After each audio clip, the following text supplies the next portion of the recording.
नमस्कार दोस्तों, कैसे हैं आप सभी लोग। मैं सचिन आप सभी का आपके अपने यूट्यूब चैनल इंग्लिश वाला में स्वागत करता हूं।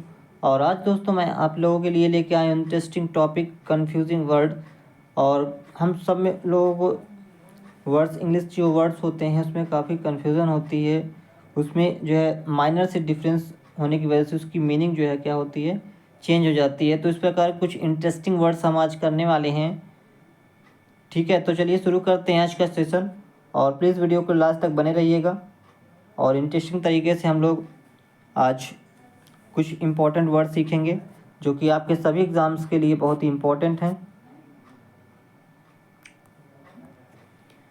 तो गाइस, इसके पहले हम जो लोगों ने कुछ वर्ड्स किए थे इसकी लास्ट वीडियो में, अगर आपने नहीं देखा तो प्लीज़ जो है इसकी लास्ट वीडियो भी देख लीजिएगा आप। मैं कमेंट बॉक्स में इसका जो है लिंक भी सेंड कर दूंगा। तो जो है देखिए, फर्स्ट वर्ड हमने किया था एक्सेस। ठीक है, एक्सेस का मतलब क्या होता है, अप्रोच होता है। और दूसरा वर्ड हमने किया था एक्सेसन, जिसका मतलब होता है कमिंग टू थ्रोन, मतलब कि सिंहासन पर बैठना।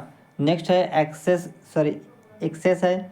एक्सेस का मतलब क्या होता है, मोर देन डिज़ायर, मतलब कि इच्छा से अधिक उसको बोलते हैं। और सेंटेंस भी हमने जो है बनाना सीखा था और इसका जो है मतलब भी सीखा था। नेक्स्ट सेकेंड वर्ड किया था हमने एक्सेप्ट है। और जिसका मतलब क्या होता है, एक्सेप्ट का मतलब क्या होता है, स्वीकार करना होता है। और हमने सीखा था एक्सेप्ट, EXCEPT। एक्सेप्ट का मतलब क्या होता है, लिविंग आउट। दैट मीन्स कि ना के सिवाय कह सकते हैं, इसका मतलब के सिवाय या के अतिरिक्त। नेक्स्ट है, और हमने सीखा था एक्सपेक्ट। क्या था, एक्सपेक्ट, EXPECT, जिसका मतलब होता है आशा या होप। ठीक है, और थर्ड हमने वर्ड सीखा था अल्टर और अल्टर। इन दोनों में क्या डिफरेंस है, ALTER, अल्टर का मतलब क्या होता है, चेंज। और ALTAR, अल्टर का मतलब क्या होता है, अल्टर का मतलब होता है वेदी। जैसे कि मंदिर में जब जाते हैं तो वहाँ पे जो ऊंचा स्थान होता है उसको बोलते हैं अल्टर। और नेक्स्ट वर्ड सीखा था हमने एसेंट, ASSENT, जिसका मतलब क्या होता है एग्री। ठीक है, सहमति। और हमने सीखा था ASCENT, एसेंट का मतलब क्या होता है क्लाइंबिंग का मतलब क्या, कि चढ़ाई करना, किसी चीज़ पे चढ़ाई करना, वो होता है एसेंट। ठीक है, जैसे असेंडिंग आर्डर होता है वो होता है असेंट। नेक्स्ट है एडोप्ट। एडॉप्ट क्या होता है, एडॉप्ट का मतलब क्या होता है अपनाना। और इस एडेप्ट का मतलब क्या होता है, एडेप्ट का मतलब होता है एडजस्ट करना। दैट मीन्स क्या, अनुकूल बनाना। और इस एडेप्ट का मतलब क्या होता है, जिसमें ई आता है उसका मतलब होता है निपुण या एक्सपर्ट। ठीक है, तो ये हमने जो है लास्ट का जो वर्ड किया था वो हो गया। अब चलते हैं न्यू वर्ड की तरफ। तो गाइस, फर्स्ट वर्ड आप सबके सामने है एमिकेबल।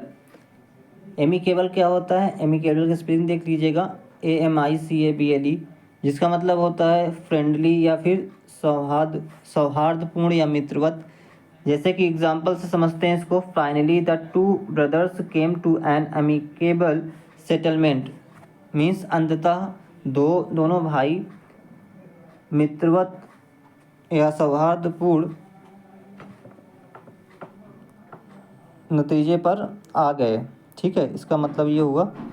और नेक्स्ट वर्ड लिखा हुआ एमिएबल। एमिएबल क्या होता है, लवेबल या फिर ओब्लाइजिंग। दैट मीन्स क्या हुआ कि मिलनसार। इसका मतलब क्या होता है, मिलनसार होता है। इसका समझ लेते हैं सेंटेंस में कैसे यूज़ किया जाता है। जैसे being an amiable house wife, मतलब मिलनसार हाउस वाइफ होने के नाते, she is liked by her kith and kin. Kith and किन का मतलब क्या होता है, जो उनके परिवारजन होते हैं उनको बोलते हैं। ये क्या है, फ्रेजल जो है इडियम्स फ्रेज है। ठीक है, तो इसका मतलब क्या हो जाएगा कि मिलनसार हाउस वाइफ होने के नाते उसको उसके जो है परिवारजन के द्वारा या संबंधियों के द्वारा पसंद किया जाता है। ठीक है, नेक्स्ट वर्ड है 7 नंबर लिखा हुआ है एक्सीड, ACCED। एक्सीड का मतलब क्या होता है, एक्सीड का मतलब होता है एक्सेप्ट करना। ठीक है, एक्सीड का मतलब क्या होता है, एक्सेप्ट करना। सेंटेंस से इसको समझ लेते हैं। जैसे लिखा हुआ है कि the director was kind enough to accede to the request of the labourers. क्या मतलब हुआ इसका कि डायरेक्टर जो है मतलब कि निदेशक इतने विनम्र थे कि उन्होंने मजदूरों के निवेदन को या अनुरोध को क्या कर लिया, स्वीकार कर लिया। ठीक है, तो ये इसका मतलब हो जाएगा। नेक्स्ट देखते हैं, लिखा हुआ एक्सीड। क्या लिखा है, एक्सीड। क्या हुआ है डिफरेंस दोनों में, ए और सी और ई एक्स का डिफरेंस है, बाकी स्पेलिंग क्या है, सेम है। ठीक है, तो इस एक्सीड का मतलब क्या होता है, सरपास होता है। इसका क्या मतलब हो जाएगा, सरपास। तो जैसे कि लिखा हुआ है your essay should not exceed 300 words. इस एग्ज़ाम में जो है क्वेश्चन दिए जाते हैं जिसमें आपको ऐसे लिखना होता है, तो उसमें लिखा होता है कि आपको इतने वर्ड जो है लिमिट से ज़्यादा नहीं लिखना है। ठीक है, तो वो चीज़ कह रहे हैं, एक तरह से एक्सीड का मतलब लिमिट भी आप कह सकते हैं। ठीक है, तो वही कह रहे हैं कि यहाँ पे your essay should not exceed 300 words. आपका जो एसे है वो 300 शब्द से अधिक नहीं होना चाहिए। ठीक है, नेक्स्ट वर्ड है कंसीड। कंसीड क्या होता है, कंसीड का मतलब होता है एग्री। स्पेलिंग देख लीजिएगा, CONCEDE। कंसीड का मतलब क्या होता है, एग्री। जैसे कि एग्जाम्पल से समझते हैं इसको, लिखा हुआ है the prisoner did not concede to the argument of the jailer. क्या मतलब हुआ कि जो कैदी था वो जेलर से सहमत नहीं हुआ। ठीक, इसका मतलब ये हो जाएगा कि कैदी जेलर से सहमत नहीं हुआ या नहीं था।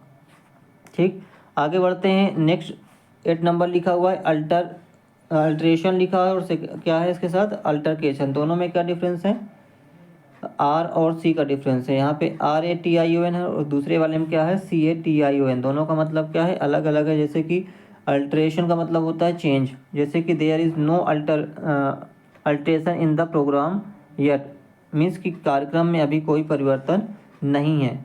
ठीक है, और अल्टरकेशन का मतलब क्या होता है, अनॉइसी आर्गूमेंट। मतलब कि जैसे किसी से हम आर्गूमेंट करते हैं तो वो चिल्ला चिल्ला के करते हैं, तो उसी को क्या बोलते हैं, अल्टरकेशन बोलते हैं। क्या बोलते हैं, साथ में बोलिएगा, अल्टरकेशन। ठीक है, एग्जाम्पल से इसको समझ लेते हैं। जैसे लिखा हुआ there was altercation between the shopkeeper and my brother. क्या मतलब हुआ इसका कि जो है शॉपकीपर और मेरे ब्रदर के बीच में क्या हो रहा है, एक जो है शोरगुल बहस हो रही है। कैसी बहस हो रही है, शोरगुल बहस हो रही है। ओके, नेक्स्ट है गाइस, नेक्स्ट 9 नंबर क्या लिखा हुआ है, अपोजिट। APPOISIT। एग्ज़ाम में अगर आ जाए तो कुछ लोग अगर क्लियर नहीं है आपको, अगर आपने नहीं पढ़ा तो आप जो है सोचेंगे कि गलत वर्ड आया है। ठीक है, इसको अपोजिट जो है लोग ज़्यादा जानते हैं, लेकिन अगर ए से स्टार्ट होता है तो ये भी एक अपोजिट होता है, जिसका मतलब क्या होता है, सुइटेबल। क्या होता है, सुइटेबल, दैट मीन्स क्या, उपयुक्त। जैसे कि her remark about the character of her friend are quite opposite. क्या मतलब हुआ कि उसका जो अपने मित्र के करेक्टर्स के बारे में जो रिमार्क था, जो टिप्पणी थी, वो कैसी थी, क्वाइट अपोजिट थी, मतलब कि उपयुक्त थी। ठीक है, बिल्कुल उपयुक्त थी, ये कहने का मतलब है। नेक्स्ट है अपोजिट। क्या होता है, OPPOSIT, जिसका मतलब क्या होता है, अपोजिट का मतलब होता है कंट्रेरी। क्या होता है, कंट्रेरी मतलब क्या, विपरीत। जैसे कि Sita's behaviour is opposite to that of her brother. जो सीता का व्यवहार है उसके भाई से क्या है, बिल्कुल उल्टा है, बिल्कुल विपरीत है। ठीक है, तो ये अपोजिट का मतलब हो गया और सेंटेंस में यूज़ भी हो गया। ठीक है, तो आई होप कि आपको ये सारे वर्ड क्लियर भी हो रहे होंगे और याद भी होते चल रहे हों, क्योंकि हम सेंटेंस के माध्यम से इसको कर भी रहे हैं। ठीक है, और नेक्स्ट वर्ड पे चलते हैं गाइस। 10th नंबर क्या लिखा हुआ है, अफेक्ट और इफेक्ट। अफेक्ट का मतलब क्या होता है, अफेक्ट जो वर्ब के रूप में यूज़ किया जाता है। अफेक्ट का यूज़ वर्ब के रूप में किया जाता है, जिसका मतलब होता है टू इन्फ्लुएंस या फिर टू प्रिटेंड। ठीक है, असर डालना। जैसे कि सेंटेंस में लिखा हुआ है continuous attack of asthma has affect his health. लगातार जो है अस्थमा का जो अटैक था, ठीक है, उसके स्वास्थ्य पर बुरा प्रभाव डाला। ठीक है, अस्थमा की जो बीमारी थी उसकी लगातार जो बढ़ती जा रही थी, जिसकी वजह से उसके स्वास्थ्य पर बुरा असर पड़ रहा था, ये कहने का मतलब। आगे देखते हैं, इफेक्ट क्या लिखा हुआ है। इफेक्ट नाउन के रूप में यूज़ किया जाता है, यानी कि क्या आता है, एक ही जगह ई आता है, जिसका मतलब क्या होता है, इसका मतलब भी प्रभाव होता है। ठीक है, या फिर यस। तो इसका सेंटेंस में जान लेते हैं कैसे यूज़ किया जाएगा, जैसे कि excessive hard work in life had an adverse effect on her health. क्या मतलब हुआ इसका कि जीवन में उसके जीवन में जो कठिन परिश्रम था उसकी हेल्थ पे बुरा असर डाल रहा था। तो कठिन परिश्रम उसके स्वास्थ्य पर बुरा प्रभाव डाल रहा था, ये इसका मतलब हो गया। ठीक है, एडवर्स का मतलब क्या होता है, एडवर्स का मतलब होता है बुरा, और इफेक्ट का मतलब प्रभाव। ठीक है, तो ये हमने दोस्तों 10th वर्ड किए हैं। ठीक है, सॉरी 5 वर्ड किए हैं और 5 हमने रिवाइज़ किए जो इसके पहले की वीडियो में हमने किया था। ठीक है, तो आज के लिए बस इतना ही रखते हैं। और देखिए दोस्तों, जो वर्ड वोकैब होती है वो स्लो प्रोसेस होता है और इसलिए हमें थोड़ा थोड़ा करना चाहिए, और जो भी वर्ड हम करते हैं उसको 100% क्लियर करना है। इस प्रकार से आपको सेंटेंस बना के यूज़ करना है, कैसे उसको हम अपनी लाइफ में यूज़ कर सकते हैं। इस प्रकार से अगर आप यूज़ करेंगे तो वो वर्ड आपकी जो है आपकी मेमोरी में परमानेंट फीड हो जाएंगे। ठीक है, तो बस आज के लिए इतना ही। Thank you for watching this video. Please video को लाइक शेयर और सब्सक्राइब जरूर करिएगा, और एक प्यारा सा कमेंट मेंशन करिएगा कि आपको ये वीडियो कैसी लगी। ठीक है, क्या ये सारे वर्ड आपको समझ में आए, और आप भी अपने शब्दों में इन वर्ड से सेंटेंस बनाने का प्रयास करें। ठीक है, तो चल मिलते हैं नेक्स्ट वीडियो में। जय हिंद, जय भारत।